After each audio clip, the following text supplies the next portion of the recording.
ভিডিওটি দেখুন এবং প্লাস চিহ্ন থেকে দারুণ একটি ড্রয়িং শিখুন। দেখুন আমরা প্রথমে উপরের অংশ এভাবে গোল করে মিলে দিলাম। এবার দেখুন নিচের অংশে এটা এত দূর পর্যন্ত দাগ দিলাম। এরপর এখানে একটি বৃত্ত আঁকবো।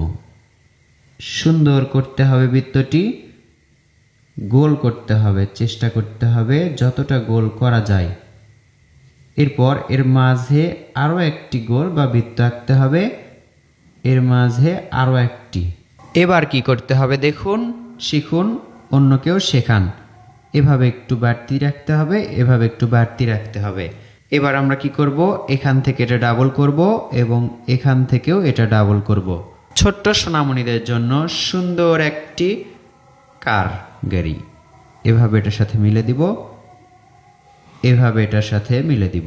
এবার কি করতে হবে, দাগটা শুধু ডাবল করতে হবে। চিকন করে এই দাগটা ডাবল করে দিলাম। এবার দেখুন এখানে এরকম করলাম, সামনে একটি হেডলাইট দিলাম, পিছনেও ব্যাকলাইট দিলাম। এখানে একটি দাগ, এখানে একটি দাগ, সুন্দর একটি কার ড্রয়িং করলাম। কেমন লাগলো কৌশলটি? এভাবে সোনামণিদেরকে শেখাবেন। ভালো লাগলে লাইক করবেন।